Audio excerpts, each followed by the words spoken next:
So we've been talking a lot about the full court press against the Joe Rogan experience and Joe Rogan as a person. We've talked about the calls for censorship and how Spotify might respond to these calls, especially if they got more and more prevalent. And unfortunately, in our society, we can't handle anybody that is spreading any kind of information that we disagree with. So of course, the pushes against Joe Rogan's podcast have only increased, and now Spotify has conceded in what I think will be their first of many future concessions to the woke mob, to the people who prioritize censorship over information. And that's what we're going to talk about. But by the way, a lot of people are concerned about why we're talking about Rogan so much. It's because he matters. He's the #1 podcast in the United States of America, and I think worldwide. And he's basically the gold standard for podcasts. He's basically a noble guy who asking questions. Noble gold transition. We'll catch you on the other side. This year is flying by. You are a year closer to your retirement, but I got a question for you. Are your savings a year closer to their retirement? If they're not, there's no need to worry. Even though there's a lot of volatility in the market, a lot of problems, a lot of fears related to inflation, I got a solution for you. And of course, it's our long-term sponsor, Noble Gold Investments. Diversifying your retirement is crucial to being successful. Hedge against inflation. Go over, call them at 877-646-5347 and talk to them about a precious metals IRA. You can also visit them at noblegoldinvestments.com. Again, no upsells, nothing crazy like that. Just an expert that's going to talk to you, that's going to explain what you want to get. And if you sign up, you get a qualifying purchase. Guess what? 1/10 of an ounce American Eagle gold coin as a gift to you. That's noblegoldinvestments.com, 877-646-5347. So when we last left off this story, we talked about the push for censorship against Joe Rogan, and I specifically mentioned Neil Young, a musician who I never heard of, who wanted his music pulled off of Spotify because Joe Rogan allegedly, theoretically, and hypothetically was spreading dangerous anti-vax misinformation about the COVID vaccine because Joe Rogan is a bad person who thinks he's a health expert. Now, we've talked about on this channel multiple different times how Joe Rogan's not even anti-COVID vaccine. He may not personally want it, but he doesn't actively discourage other people to get it. So most of what is being said about Joe Rogan is actually the misinformation that these people should be worried about. But of course, other musicians have followed suit. Joni Mitchell, somebody, again, who I never heard of. Again, not because they're not famous, not because they're not successful, but because I don't know a lot about music. And she released a statement in tandem or in support of Neil Young. And she mentioned in that statement that she's a polio survivor. And apparently Neil Young is also a polio survivor. And the implication of them mentioning that, both of them, and emphasizing that, is the idea that Joe Rogan is just like people who allegedly were out there that were against the polio vaccine when it was first introduced, and that would have led to prolonged cases of polio and making that epidemic far worse, and much more children dying in this nation because a lot of people got polio as children because they were really close to FDR's grave. But here's the thing, it hasn't really been alleged for the most part by most people that Joe Rogan is generally anti-vax. I just got through explaining to you how he's not even really anti the COVID-19 vaccine. So that leap that we would talk about polio, which works differently and has been around for much, much longer, and compare that to COVID is a little bit ridiculous. On top of that, another reason that it's a ridiculous comparison is that the early polio vaccine actually infected tens of thousands of people with polio. It did not work. So if Rogan would have been one of those people who said early on, don't trust the early polio vaccine, then at the time, he would have been proven to have been accurate because at the time, it was accurate. Now, the polio vaccine is absolutely wonderful. It is great. The fact that we don't have to worry about kids dying from polio is amazing in this country. It's a miracle. It's one of the great achievements of the medical community in the United States of America. But to say that it didn't have problems in the initial rollout is just not true. To say that this is an apt comparison in any way, either that Joe Rogan is anti-polio vaccine, anti-vaccine in general, anti-COVID vaccine, or that being cautious of the polio vaccine initially was something that dumb people only would have done, again, is just insane in every way. All of those things don't fit, and the opposite is true when you examine them with details. And yet, the pressure is persisting on Joe Rogan. And on top of that, apparently Meghan Markle and her husband, Mr. Markle, whatever his name is, he's one of those princes or whatever, have also released statements condemning Joe Rogan and talking about how they're very, very concerned about the misinformation being spread on Spotify. So concerned that they did not threaten in any way to revoke their own exclusive podcasting deal on the platform, and so concerned that they decided to release their statement to the press so that they can get themselves some attention, because it's good for them to attach their name to the right side of this issue, because Meghan Markle is a marketing person first and foremost. She's marketing the marriage of Prince Harry, whichever prince she's married to. Honestly, I don't care about the royal family, and that's really what she wants to do. Now, I, for one, remember this nation's founding very, very, very detailed. And one of the things that I remember is that the people of the United States of America fought against the royal family of the United Kingdom, of Britain. Now, here's the thing. I have a little bit of a special issue with the royal family, because I distinctly remember the people of the United States of America writing a Declaration of Independence, going to war with this royal family, all for the purpose of having things like free speech rights. So to have them in the United States of America profiting off of our capitalist economy, off of the great success of the nation that they didn't want to let happen in the first place, while simultaneously calling for European-style censorship, really bothers me, and I want them to cut it out. I'm also considering a petition, and I'm not actually considering this, but we should consider deporting Prince back to his country, and he could take his wife with him. We should not let her chain migration this guy into this nation, because I think, and I'm pretty certain, that he is infiltrating this nation as a means to recapture this nation on behalf of the Redcoats, and the first thing that he wants to do is get rid of the First Amendment, so people like me, who see what he's doing, who are observing what he's doing, who is monitoring this man's plot, are unable to speak out and point out what he's doing. Not gonna happen on my watch. You're not taking us back to the colonial status under the British, and I don't care if you married a wife that is looking to be the front man for your whole operation while you plot against our great nation. I know you're a spy, and you need to be sent out of here. We all know this is true, 100%. But moving on back to the Rogan thing. Now, unfortunately, Spotify, of course, eventually, it's one of these companies, and was always going to try to push for some form of concession to the mob. They're getting a bunch of negative press, and it would hurt them if all these musicians, because Spotify is first and foremost a music platform, pulled out of the platform in order to bully them into censoring Joe Rogan. And by the way, for everybody who's all excited about this, just remember that YouTube has a bunch of music people tied into it too, and a bunch of Hollywood people, so they could do the same thing to censor their opposition if they were so inclined to do so. So this sets a bad precedent on top of everything else. And they released a statement basically saying that they're going to label all of this stuff in a similar way that YouTube does, so that people can go to official government sources. I wanted to make this video, first of all, because I think there's a lot of people that have a distorted perception of what I do, maybe based on sound bites or based on headlines of articles that are disparaging. The podcast has been accused of spreading dangerous misinformation, specifically about 2 episodes. I do not know if they're right. I don't know, because I'm not a doctor, I'm not a scientist. I'm just a person who sits down and talks to people and has conversations with them. Do I get things wrong? Absolutely, I get things wrong, but I try to correct them.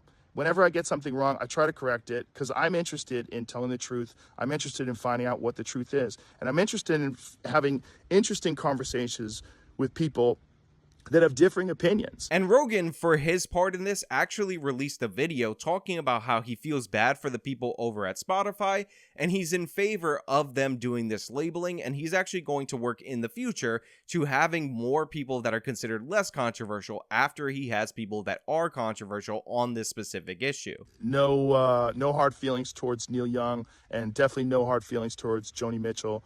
I love her too. I love her music. Chucky's in Love is a great song.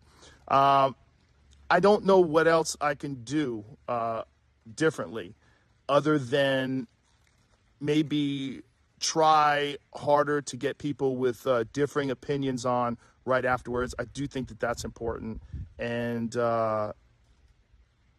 do my best to make sure that I've researched these topics, the controversial ones in particular, and have all the pertinent facts at hand before I discuss them. Again, I'm not trying to promote misinformation. I'm not trying to be controversial. I've never tried to do anything with this podcast other than just talk to people. Now, I don't like this concession. I don't like giving any concessions to the left because they're not coming at you in good faith and they see concessions as weakness. I don't like the idea that Joe Rogan has to provide his platform to people that they think the other side, the censorship side, are more ideologically in line with their beliefs, more appropriate for him to have on. And I don't like this concession because Joe Rogan was already doing that. He had Sanjay Gupta on his show to talk about it from the establishment perspective. This guy is literally a doctor who works at CNN. You can't get more establishment than that. And Sanjay Gupta came on and Joe Rogan pressed him about the fact that CNN was lying about Rogan, claiming that Joe Rogan was taking horse medicine, and Sanjay Gupta got destroyed. Lying about me taking horse medication. We should talk about that. That bothered you. It should bother you, too. They're lying at your network about people taking human drugs versus drugs for veterinary. Calling it a horse dewormer is not a flattering thing. I get that. It's a lie. It's a lie on a news network, and it's a lie that's a willing... That's a lie that they're conscious of. It's not a mistake. Yeah. They're unfavorably framing it as veterinary medicine. Well, the FDA put this thing out. You saw that. Did you see that thing that the FDA put out? What did the FDA put out? It was a tweet, and it was snarky. I admit it. They said, you are not a horse, you are not a cow. Stop taking this stuff. Why would they lie and say that's horse dewormer? I can afford people medicine, motherfucker. This is ridiculous. It's just a lie. I don't think anyone is... But don't you think that a lie like that is dangerous on a news network when you know that they know they're lying? You know that they know that I took medicine. Like, here it is. All right, hang on. The thing is, we're like going so fast. Like I feel like I'm missing. Do you think that's a problem? That your news network lies? Well, I don't. Dude, I mean, what did they say? They lied and said I was taking horse dewormer. First of all, it was prescribed to me by a doctor. Yeah. Along they with shouldn't have said a it was bunch of other medications. If you got a human pill, because there were people that were taking it, the veterinary medication. So even when these people actually come on the show and they actually face up against Joe Rogan, they don't do particularly well. They get annihilated, and the networks that they are on also get annihilated. And Sanjay Gupta, after having a nice conversation overall, after acknowledging that he was wrong on the show and his network was wrong on the show, he ended up going back to his network and talking about how Joe Rogan is just somebody you can't talk to, you can't understand him, and he's just petty and he was just angry and I didn't like him and all that. So he ended up flipping and then attacking Rogan anyway after being provided the platform, because that's what these lefties do. They're like, you should have us on. You should have us come up and talk to you. And then Rogan does that. He invites these people on. He goes to the establishment doctor. And guess what happens? They don't like the result. And people condemn Gupta for going to talk to Rogan because they want Rogan to have people on. But they also don't want anybody to go on with Rogan because allegedly, theoretically, they're giving Rogan credibility, even though Rogan is the one with all the audience and he's the one granting them credibility. It's all about censorship. The end point is always censorship. So this concession from Rogan that he's going to have more establishment people on isn't really going to be sufficient. I do like the fact that Joe Rogan is saying, hey, look, I'm not this source for information. I'm just having conversations with people. You shouldn't get your medical advice from me. Something that, despite claims from people like H3H3 and Philip DeFranco, Rogan says all the time is perfectly true and perfectly valid. And again, if he wants to have doctors that aren't going to come at him in bad faith in the future, it's his podcast, his decision, he's allowed to do so. But overall, you're not going to be able to bridge the gap with people who want to blow up the bridge. Any concession to these people is a sign of weakness and a sign that they could put more pressure on both Rogan and Spotify and get the results that they want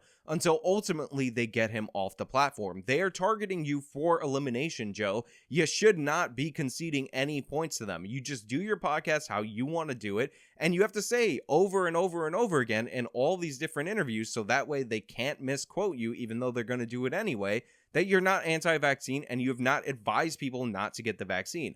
The lies about Rogan are so insane, so ridiculous, and they just keep getting repeated over and over again. All these left-wingers did stories about Rogan throwing the kitchen sink at COVID when he got it, and they all did it under the premise that Joe Rogan allegedly and theoretically was telling people not to be treated for COVID because it was no big deal. This was all mined, stripped out of context from a quote where Rogan said that 20-year-olds, healthy 20-year-olds, are less vulnerable to COVID than the general population. Also, they smear Rogan at the same time for allegedly pushing all these dangerous therapeutics on people for the virus that are completely ineffective and definitely don't work, while simultaneously saying that he's saying you can't get treated for it, which doesn't make any sense at all. Either he's promoting therapeutics, treatments after the fact, or he's not promoting it because he said it's no big deal. You can't have it both ways. And yet the left-wing media is so adept at spreading misinformation, out of lying and speaking out of both sides of their mouth. They literally do have it both ways. I can't tell you the amount of people who leave comments or message me in my personal life that may have caught one of my videos and say, no, Joe Rogan is anti-vax. He's anti all this stuff and he doesn't want you to get treatment. And he's also pushing dangerous treatments onto the public. Even though, what? Their audience is full of people not capable of rational thought, people who can't put two and two together, people who can hear two statements that are inherently contradictory, one after the other, and not even blink an eye at the contradiction. And that's who's being served. That's who's campaigning against Joe Rogan. That's who's uncomfortable about the conversations that he's having. And honestly, we really need to stop demonizing conspiracy theories. We really need to stop going after them, because a lot of conspiracy theories are rooted in truth, and at least they teach people to have distrust for the government or for political power in general. And overall, I think that's a good thing. A lot of them are completely nonsensical, obviously, but even the nonsensical ones, if they're rooted in this idea that you should be questioning things, that you should be disputing the official stories from the government, I think are absolutely fine. Now, you shouldn't embrace conspiracy theories completely uncritically the same way that people embrace the government narrative. That's the way that conspiracy theorists develop this like superiority complex, like they know the secret knowledge, and that can be just as harmful as buying into the government propaganda, and in some cases more so. But overall, a skeptical mind, a questioning mind is a good thing, no matter how many times CNN, the mainstream media, actors in Hollywood, musicians, members of the British royal family tried to tell you different. But hey, those are just my thoughts, and I know I said throughout the course of this video that you should question things and you should think critically about things, but I just want you to know that applies to everybody except for me. Every time I say something, you should 100% believe it. Even if I tell you that I'm correcting something that I said that was previously wrong, you should believe my initial statement and the correction that deems them wrong with equal belief. You should just believe everything because it was right when I said it before, and when I corrected it, it was also not made retroactively wrong. It was also correct. So whatever I say is true, don't question me, but question everybody else. And those are just what the message of this video is. Jesus, I am just throwing out my words all jumbled in this video.